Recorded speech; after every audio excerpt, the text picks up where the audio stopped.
কারণে জর্ডানের ওই এলাকাটাকে আল্লাহ বললেন জিব্রাইল এলাকাটারে হাতে তুলে নে, আকাশের উপরে তুলে পুরো এলাকা সহ মানুষ সহ জমিনের মধ্যে গেড়ে দে। জমিনের নিচের মাটি উপরে নিয়ে গেল কে? উপরের মাটি নিচে নিয়ে গেল কে? পুরো জায়গাটা এখন ডেড সি হয়ে গেছে। কি সি? ডেড সি নাম শুনেন নাই বোধহয়? আজকে শুনে রাখেন, এটারে বলে মৃত সাগর। এটা গজবের জায়গা, ওখানে মানুষও ডুবে না। লবণের ডেনসিটি, সল্টের ডেনসিটি এত হাই, এই পানির মধ্যে এত গজব, এর মধ্যে কোনো মাছ জন্মায় না, চিংড়ি জন্মায় না, কাঁকড়া জন্মায় না, ব্যাং হয় না, শ্যাওলা হয় না, কিচ্ছু বাঁচে না। এটা গজবের জায়গা, চিল্লায় বলেন ঠিক কিনা? যে আল্লাহ জর্ডানের এলাকাটারে ধ্বংস করে দিল, ওই আল্লাহ আজও আছে না নাই? এই জন্য নিজ দিয়ে তিনি যেমনি আযাব দিতে পারেন, ভূমিকম্প দিতে পারেন, জলোচ্ছ্বাস দিতে পারেন, উপর থেকে তিনি শিলাবৃষ্টি দিতে পারেন কি পারেন না? মাইথের দিয়ে কখনো শিলাবৃষ্টি হয়েছিল? হ্যাঁ, ফসল ক্ষেত শেষ করে দেয় না? ছাগল টাগল মরে যায়। ছাগল যদি ইয়েতে থাকে ক্ষেতের মধ্যে, বড় শিলা মাথায় পড়লে শেষ, মানুষও শেষ, টিনের চালও শেষ। কথা কন। এরপরে আল্লাহ যদি উল্কা বৃষ্টি পাঠায়, উল্কা যদি পড়ে, কই যাবেন? কোথায় যাবেন আপনি? উল্কা চিনেন? মহাশূন্যে বিশাল পাথরের খণ্ড ঘর্ষণ খেয়ে পৃথিবীর ভেতরে ঢুকে যায়। এই পৃথিবীতে সবচেয়ে বড় উল্কাপিণ্ড পড়েছে সাউথ আফ্রিকাতে। সাউথ আফ্রিকার একটা সিটি আছে হোবা সিটি। এই হোবা শহরে 60 মেট্রিক টন ওজনের একটা উল্কা পড়েছিল, যেখানে পড়েছে পুরো জায়গাটা বিশাল খাদ হয়ে গিয়েছে। এরকম একটা উল্কা যদি এখানে পড়ে আজকে, বাঁচার উপায় আছে? যে বিল্ডিং এ আমরা থাকি, রাতের বেলায় ঘুমাই আর ধুম্মা চলে ধুম দেখি রাতে, ওই বিল্ডিং এ যদি একটা পড়ে, কথা কন, ডান্স ক্লাব গুলার উপর যদি পড়ে, পতিতালয় যেগুলা আছে ওগুলা যদি পড়ে, যেই হোটেল গুলার মধ্যে আকাম কুকাম হয় ওইটার উপর যদি পড়ে, নাকি আল্লাহর এখন দেয়ার ক্ষমতা নাই? কথা কন। তার মানে বেঁচে গেছো, পার পেয়ে গেছো মনে করো না, নিজ দিয়েও আযাব আছে, উপর দিয়েও আযাব আছে। চিল্লায় বলেন ঠিক কিনা? এজন্য ভয় পেতে হবে একজন সত্তাকে, তিনি কে? সব ক্ষমতার মালিক কে? এরপর আল্লাহ বললেন আওয়ালাম ইয়ারাউ ইলা আত-তায়রি ফাওকাহুম সাফাতিন ওয়া ইয়াকবিদনা মা ইউমসিকুহুন্না ইল্লার রাহমান ইন্নাহু বিকুল্লি শাইইন বাসীর। সুবহানাল্লাহ বলেন। আল্লাহ বলেন তোরা নাস্তিক হস কেমন করে? মানুষ নাস্তিক হয় কেমন করে? মানুষ কি মুক্ত বিহঙ্গের দিকে নজর করে তাকায় না? আকাশে মুক্ত বিহঙ্গ নাই? বিহঙ্গ বুঝছেন তো? পাখি। পাখির কথা কোরআনে বলল কে? সুবহানাল্লাহ কইবেন না? ওয়া আরসালা আলাইহিম তায়রান আবাবিল, আবার কাবা ভাঙতে এলে পাঠাওয়া বাবিল। দাও খোদা দাও আমায় আবার উমর দরজ দিল, দাও খোদা দাও আমায় আবার উমর দরজ দিল। সুবহানাল্লাহ পড়েন। এই যে আল্লাহ বললেন ওয়া আরসালা আলাইহিম, তারপর তায়রান আবাবিল, তায়ের মানে পাখি, তায়ের মানে কি? আবার জান্নাতে যারা যাবে তাদেরকে পাখির ভুনা গোশত খাওয়াবে কে? জান্নাতে যাওয়ার সাথে সাথে প্রথমে আল্লাহ আপনাদেরকে মেহমানদারি করবে মাছের কলিজা দিয়ে। খাইবেন? মাছের কলিজার কথা শুনে জিহ্বায় পানি আসছে না কেন? আউয়ালু তুআমিন ইয়াকুলুহু আহলুল জান্নাতি ফাজিয়াদাতু কাবিদিল হুত। প্রথমে মাছের কলিজা, এরপরে পাখির ভুনা গোশত। তার মানে পাখির কথা কোরআনে আছে না নাই? আবার সাইয়েদনা সুলাইমান আলাইহিস সালামের একটা পাখি ছিল, ওইটার নাম কি ছিল? হুদহুদ পাখি। মাথার উপর দিয়ে চলতো, আর ওইটার চোখে জুমিং পাওয়ার আল্লাহ এত বেশি দিয়েছিল, এটা জমিনে নজর করলে বুঝতে পারতো কয় হাজার ফিট নিচে পানি আছে, পানিটা মিষ্টি না লবণাক্ত না কেমন, দেখে দেখে মুহূর্তের মধ্যে সাইয়েদনা সুলাইমানের কাছে সব তথ্য সরবরাহ করে দিত। কোন সুবহানাল্লাহ। এজন্য আল্লাহ বললেন নাস্তিকগুলো কি পাখির দিকে তাকায় না? এই পাখির দিকে তাকালে পাখির রব আল্লাহরে খুঁজে পাওয়া যায়। পাখির দিকে তাকালে, মুক্ত বিহঙ্গের দিকে তাকালে কেমন করে পাখিগুলো উড়ে যায়। এই পাখিগুলো আকাশে ধরে রাখে কে? মা ইউমসিকুহুন্না ইল্লার রহমান। ওই রহমান ছাড়া কেউ পাখিগুলোর শূন্যে ধরে রাখতে পারে না। কত শত আয়াতে যে আল্লাহ পাখির কথা বলেছেন হিসাব নাই, কত ধরনের পাখি যে আল্লাহ বানিয়েছেন কোনো হিসাব নাই। আপনারা ঘরে জিওগ্রাফিক্যাল চ্যানেলগুলো দেখেন? হ্যাঁ না জি বাংলা দেখেন? স্টার জলসা, কিরণমালা কি দেখেন? জিওগ্রাফিক্যাল চ্যানেল দেখবেন, ওখানে দেখবেন একটা পাখি আল্লাহ তৈরি করেছে, পৃথিবীর সবচেয়ে ছোট পাখি, নাম হলো হামিং বার্ড। কি নাম?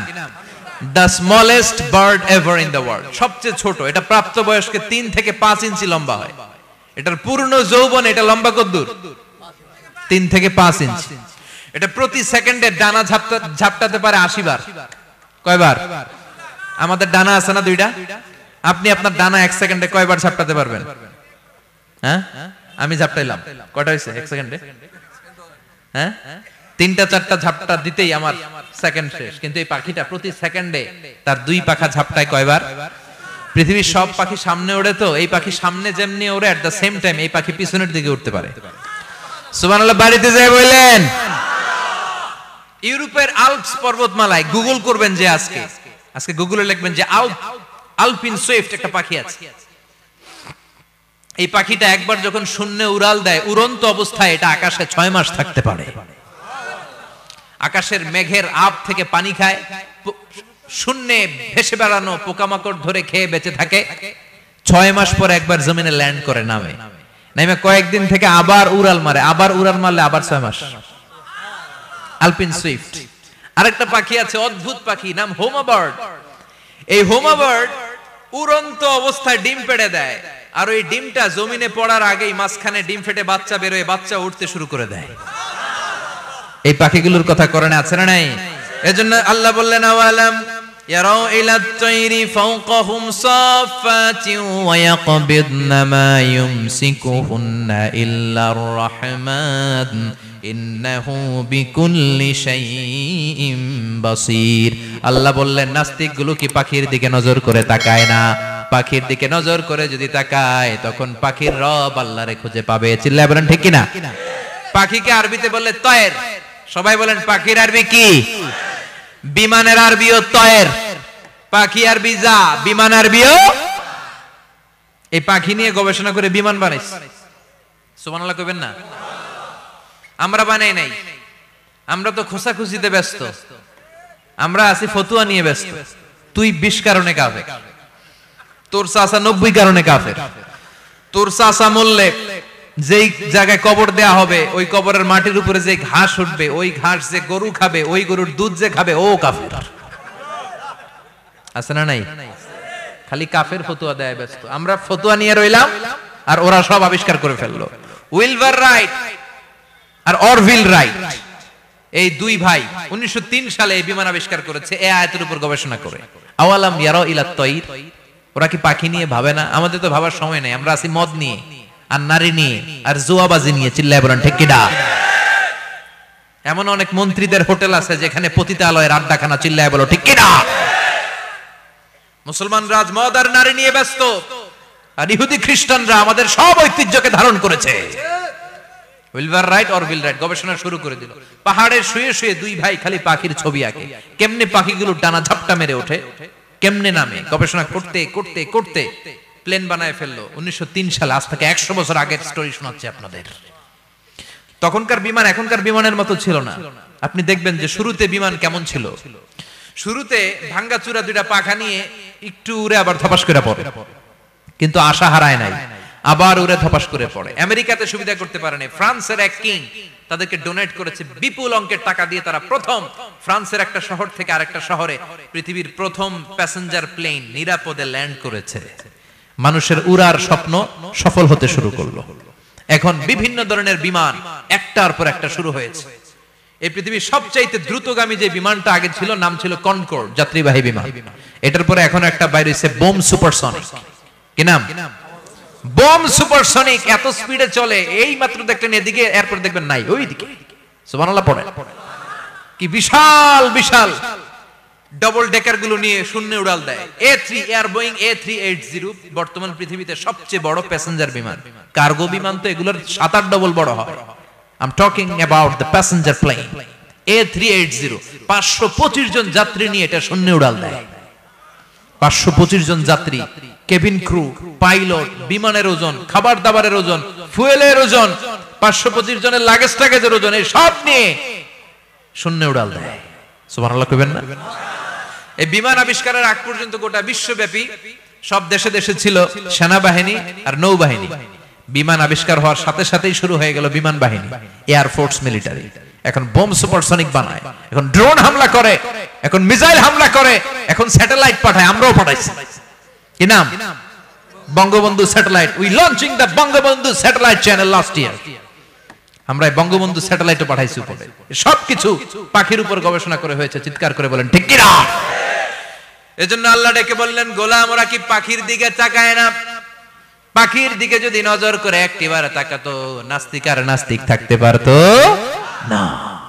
এজন্য নাস্তিকদের জন্য সূরার ভেতরে ডোজ আছে, আই ওপেনার আছে। সর্বশেষ আল্লাহ একটা প্রশ্ন দিয়ে এই সূরাটা শেষ করলেন। প্রশ্নটা শুনবেন? শুনবেন সবাই? আল্লাহ বললেন, কুল আরাআইতুম ইন আসবাহা মাউকুম গাওরান ফামান ইয়াতিকুম বিমাইম মাইন। বলো দেখি সবে, শুকাইয়া যদি যায় এই পৃথিবীর পানি, তাহলে হেথায় তটনির ধারা কে দিবে সবারে আনি? কে দিবে আনি? একদিন সকালবেলা ঘুম থেকে উঠছেন, টয়লেটে যাবেন, মুখ ধুবেন, স্কুলে যাবেন, অফিসে যাবেন, কাজে যাবেন, যায় দেখেন টিউবওয়েল চাপতেছেন, পানি নাই। ট্যাপ ছাড়লেন, পানি নাই। চোখের মধ্যে ময়লা, নাকে ময়লা। টয়লেটে যাবেন, পানি নাই। পুকুরে নাইমা দেখেন পানি নাই। বিশাল বিশাল মেশিন বসিয়ে মাটির নিচ থেকে ভূগর্ভস্থ পানি ওঠানোর চেষ্টা করলেন, একটা পানি নাই। এক ফোঁটা পানি গোটা বিশ্বে কোথাও নাই। কে দিব পানি আপনারে? পানি সম্পদ মন্ত্রী দিব, ডোনাল্ড ট্রাম্প দিব, শেখ হাসিনা দিবে? কেউ দিতে পারবে? এক ফোঁটা পানি বানানোর ক্ষমতা আমাদের নয়। ঠিক কি না? পানির বৈজ্ঞানিক নাম হচ্ছে H2O। কি নাম? এই দেশে H2 নিয়ে কত কথা আছে না নাই? হাইড্রোজেনের দুইটা মলিকিউল, অক্সিজেনের একটা মলিকিউল। এই দুইটা গ্যাস, হাইড্রোজেন আর অক্সিজেন, দুই গ্যাস একসাথে মিলাইলে কি হয়? কথা বলেন। মিঠা নদীর পানি